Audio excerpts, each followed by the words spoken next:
What is up, my fellow andronauts? I want to show you exactly the hair loss stack that I use that helped me regrow some of the hair that I've lost over these years. So a couple of years ago, the first time when I experienced hair loss, we went through a really stressful period and I started to get this horseshoe hair loss type effect. And after moving and improving my diet, removing stress, I was able to regrow that without the help of much supplements. The second time, I started to bald a little bit here on the front side, but that was more related to messing up my gut. I used a supplement that messed up my gut and I started to shed like crazy and whatnot. And so this stack really helped me to regrow that, stop the gut issues, and regrew that patch, which is almost like completely gone right now. So let me show you exactly what the stack is. It's ashwagandha, Reuteri, niacinamide, and cardamom. So I'm going to discuss the science as to why it works. And keep in mind, this worked for me. I'm just sharing my experience. So let me show you.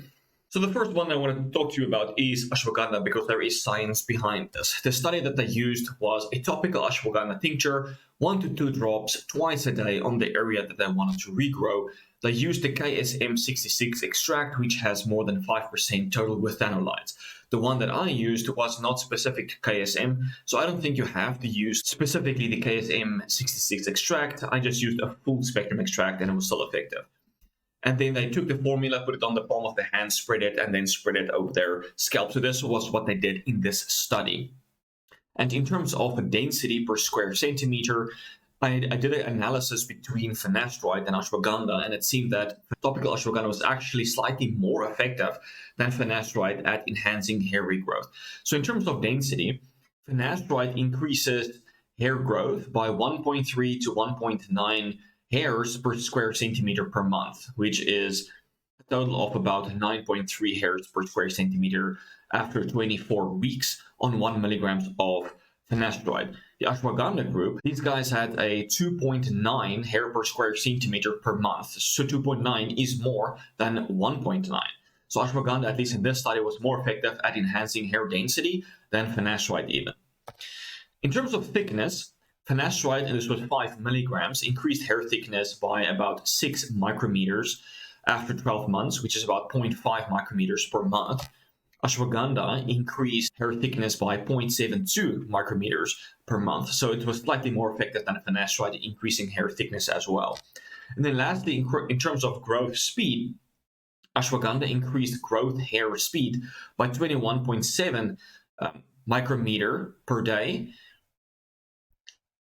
versus the placebo group was 4.2 micrometers per day. So it was about 5 times more effective than the placebo, making your hair grow faster. So it makes your hair grow faster, thicker, and more dense per square centimeter. The second one is Reuteri. So this is a study, this is obviously just animal research, but there's a lot of anecdotal evidence online also of people saying that it speeds up hair growth, it enhances hair quality. So they shaved these animals at the back, as you can see, and they gave the one group Reuteri. And you can see the Reuteri group regrow the hair versus the placebo group had almost no regrowth at 5 days after shaving. So these guys didn't have hair loss, but you can see like it dramatically enhanced hair growth. And you can also see that the hair quality is much better in the Reuteri group. So this group, you can see their fur was shiny and black, versus this was like dull, like the non-Reuteri group. So the hair quality is better when you supplement Reuteri. And this is the cycles, the hair cycles that Reuteri influences. And here's the table. Right, so the telogen, which is the rest phase, we have the anagen phase, which is the anabolic phase, and you have the catagen phase, which is the catabolic phase.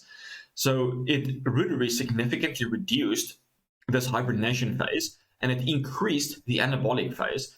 And although there was a slight increase in the catagen phase, this anagen to catagen ratio was significantly elevated in the Reuteri group. So Reuteri turns the follicles into a much more anabolic state, so you can actually start growing new hair and it doesn't become docile where it starts to fall out. There's no more long telogen phases.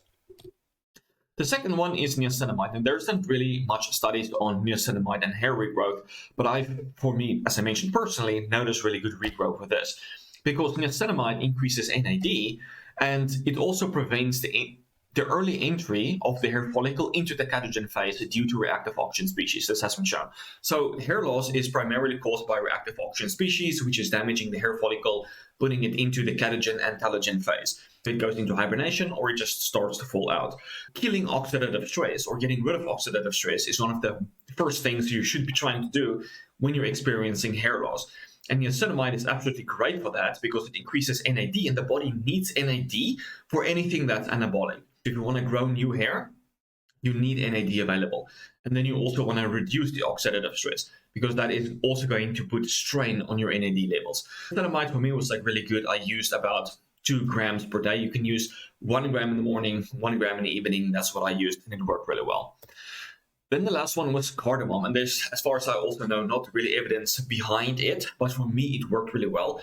And so before I really started to notice that I was getting shedding, every time I would shower, I would see hair in the drain, and I thought that was normal until I started using cardamom, and I noticed like the hair shedding was like reduced by half when I used the cardamom. And cardamom does have very good benefits on the gut. It has antibacterial, antifungal benefits, and it seemed to have worked for me in my specific case. And apart from that, cardamom has a bunch of other benefits as well, reducing oxidative stress, reducing inflammation in the body, speeding up the metabolic rate, a lot of benefits really. So that is it for my stack. I used just the ashwagandha tincture on my hairline where I felt like I wanted hair regrowth. I took the niacinamide orally. I took Reuteri orally. I will link a product in the description below. I used the tonic Reuteri product, so about 2 caps, which gives you 100 billion units. That's what I used. In terms of the cardamom, I used half a teaspoon twice a day. So that was my stack. Again, as I mentioned, it worked for me. I'm just sharing this so maybe you can try it as well, and maybe it will help you as well. If you want to use things that has science behind it, that will be niacinamide, Reuteri, and the topical ashwagandha. All 3 of those have science behind it that it could help against hair loss. All right, guys, so I hope this was helpful and insightful, and I will check you in the next one. Cheers, guys.